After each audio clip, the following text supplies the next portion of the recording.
kiprah salah kaprah dari ustazah dadakan namanya Anissa Pohan. Setahu Nyai, surat Al-Baqarah itu sampai 286 ayat. Kenapa bisa naik? Anissa Pohan sedang memamerkan kebodohan. Kenapa? Dasarnya arogansi, ingin pamer. Nah dari sini kita jadi tahu ternyata bukan cuma anggaran saja yang bisa di-markup, tetapi jumlah ayat pun ini bisa di-markup. Ini bahaya orang-orang ini. Mengutip dari mana sehingga dia bisa menistakan ayat suci Al-Quran dengan menambahi ayat versinya sendiri, saya tidak tahu.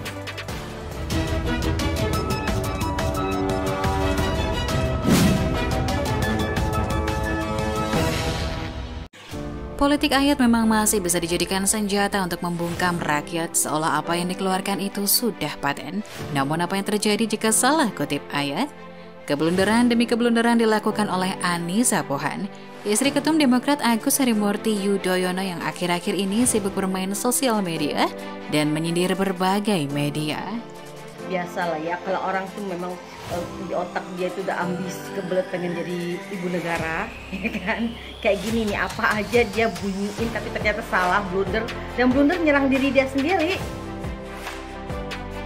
Bukan politisi biasa, yang memainkan ayat ini adalah istri dari Ketua Umum Partai Demokrat dengan sadar ia salah memainkan ayat Al-Quran. Ini bahaya orang-orang ini. Kenapa? Saya nggak tahu ini. Siapa gurunya Anissa Pohan?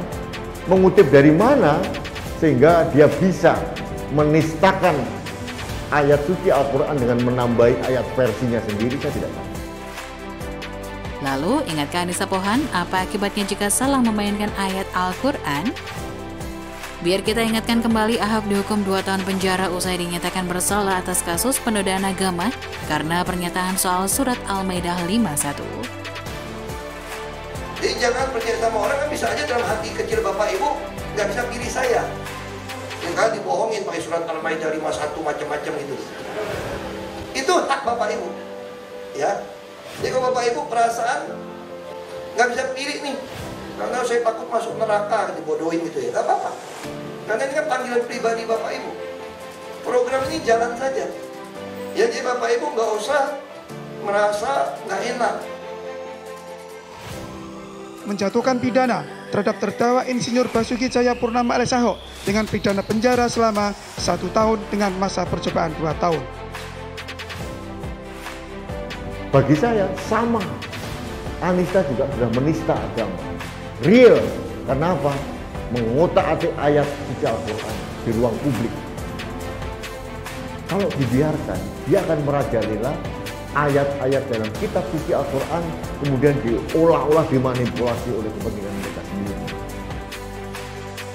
Anissa dalam cuitan yang kekinian telah dihapus, ia menyebut surat Al-Baqarah ayat 191 menjadi ayat 291 dan fitnah lebih sadis daripada pembunuhan. Quran surat Al-Baqarah ayat 291, tulis Anissa Pohan pada Senin 26 Juli. Sebagai catatan, surat Al-Baqarah hanya terdiri dari 286 ayat. Emangnya ya, sejak kapan surah Al-Baqarah itu sampai 291 ayat? Surat Al-Baqarah ayat 291. Ayat 291. Kan surat Al-Baqarah itu totalnya cuma 286 ayat. Kenapa di markup menjadi 291 ayat? Anissa Pohan, ketahuan banget loh, kau tuh nggak pernah buka Al-Quran. Kau ini mentang-mentang bapak kau koruptor, apa-apa kau markup juga. Masa ayat aja bisa kau markup? Ya Allah, ya Tuhan Rabbik. Nah dari sini kita jadi tahu ternyata bukan cuma anggaran saja yang bisa di markup, tetapi jumlah ayat pun ini bisa di markup. Kontan saja, netizen pun menilai bahwa kasus Ahok dan Anissa Pohan itu sama sehingga seharusnya juga dianggap penistaan agama. Kasus surat Al-Maidah yang dialami Ahok yang memelintir Buniani dan Ahok harus mendekam di penjara, sementara Anissa Pohan jelas-jelas memelintir sendiri surat Al-Baqarah 191. Ini adalah pelecehan kitab suci Al-Quran. Saya membayangkan ini, kalau yang dilakukan oleh Anissa Pohan ini adalah orang non-muslim, apa yang terjadi? Orang akan ramai-ramai mengutuk ini ada penistaan agama. Presiden tidak boleh melindungi penista agama, tidak boleh membela penista agama. Jika Presiden melindungi dan membela penista agama, berarti Presiden melakukan pelanggaran konstitusi. Bahwa perkara ini harus segera Mabes Polri untuk menggelar gelar perkara bersama kejaksaan agar hari ini juga, malam ini juga bisa ditetapkan status sebagai tersangka sehingga besok bisa segera ditangkap. Adapun sebelumnya, Anissa Pohan telah meralat cuitannya dan meminta maaf atas kekeliruannya. Dan fitnah lebih kejam daripada pembunuhan. Quran Surat Al-Baqarah ayat 191. Mohon maaf, tweet sebelumnya dihapus karena ada salah ketik tertulis 291, seharusnya 191, kata Anissa. Terima kasih kepada teman-teman yang telah mengingatkan saya dengan baik. Mohon maaf jika ada yang tidak berkenan, tambahnya. Sekarang ini kita sedang menyaksikan peristiwa yang mirip-mirip dengan kasus Ahok tersebut. Bedanya, pelakunya bukan non-muslim dan yang lebih menarik adalah posisinya saat ini lebih dekat ke kaum kadrun. Kita tahu bahwa kelompok yang getol mendemo Ahok hingga akhirnya dipenjara 2 tahun lalu adalah kelompok kadrun. Nah, sekarang kaum kadrun sedang mesra dengan Cikeas dan parpolnya Demokrat. Kita semua paham faktor yang menyatukan kedua kubu ini saat ini adalah sama-sama anti pemerintah. Sebagaimana kita tahu, kadrun itu sudah menjadi lawan pemerintah Jokowi sejak awal. Penyebabnya karena Jokowi tidak mau berkompromi dengan pihak-pihak yang ingin merusak bangsa dan negara ini dengan sistem khilafah. Maka para kadrun pun berang dan terus-menerus mengusik pemerintah sambil terus mengkampanyekan sistem khilafah. Bersama umat, tegakkan khilafah! Takbir! Pemerintah Jokowi yang memang tidak ingin tanggung-tanggung bersikap dengan tegas membubarkan dan melarang ormas bernama HTI yang tujuannya memang mencampakkan Pancasila dan kebinekaan dari bumi Pertiwi. Belakangan, ormas yang dari sepak terjangnya segaris dengan mereka yakni FPI akhirnya turut dibubarkan dan dijadikan ormas terlarang. Bahkan pentolannya Rizik Syihab dan Munarman kini mendekam di penjara. Mereka masih tetap nyaring menyuarakan kebencian dan antipatinya terhadap pemerintah. Pandemi COVID-19 yang berlarut-larut dan membuat banyak warga merasa resah dimanfaatkan oleh para kadrun yang masih bebas itu untuk mengusik pemerintah. Rencana aksi pada 24 April 2021 lalu diberi judul Jokowi Game End sangat nyata didompleng oleh para kadrun. Misalnya saja, pentolan kadrun mengatakan ikhlas jika Jokowi turun. Bahkan ada yang mengatakan bahwa perayaan HUT RI pada 17 Agustus 2021, presiden kita bukan lagi Jokowi. Singkatnya, komentar dan nyinyiran kaum ini sifatnya mendoakan dan mengharapkan agar pemerintah di bawah Jokowi ini gagal dan ambruk. Di jajaran para kadrun inilah saat ini Cikeas dan parpolnya berbaris.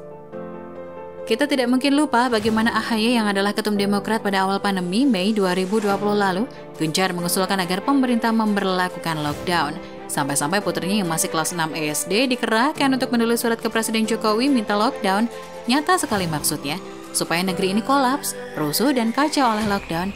Apalagi belakangan terbukti kebijakan semacam ini sangat tidak manjur untuk melawan penyebaran wabah ini. Tapi AHY dan Demokratnya memang aneh dan jenaka. Dulu AHY minta lockdown, tapi sekarang ketika pemerintah memberlakukan PPKM di Jawa Bali, mereka memprotes. Padahal PPKM itu sebenarnya lockdown dalam skala terbatas juga. Bingung memang melihat perilaku mereka ini. Tapi itulah resikonya, ketika kanak-kanak dipaksakan masuk ke dalam permainan orang dewasa. Politik hanya layak bagi orang yang sudah dewasa secara mental. Bila tidak, maka pembawaannya akan baper. Misalnya Ibas turut prihatin bahwa negeri ini bisa disebut fail, namun tanpa menyebut solusi. Keakraban Cikeas dengan kaum kadrun sekarang ini memang sedang hangat-hangatnya. Mereka disatukan keinginan melihat kejatuhan pemerintah Jokowi yang mereka benci. Kini, keakraban ini sedang diuji oleh ulah Anissa Pohan yang salah menuliskan jumlah ayat. Sebab, jika melihat perilaku kaum kadrun yang sok membela Tuhan dan agama, perbuatan Anissa ini suatu kesalahan fatal. Meminjam perlakuan mereka terhadap Ahok, ini tergolong penistaan. Maka menarik untuk menyaksikan kelanjutannya. Apakah nanti akan ada demo berjilid-jilid menuntut agar Putri Cikeas ini dihukum? Atau apakah benar kata orang bahwa gerombolan kadrun dan jajarannya akan bebas-bebas saja kalau kedapatan menista agama? Kita lihat bersama. Bagaimana menurut Anda? Tulis komentar kalian. Jangan lupa like, subscribe, dan bagikan di media sosial kalian.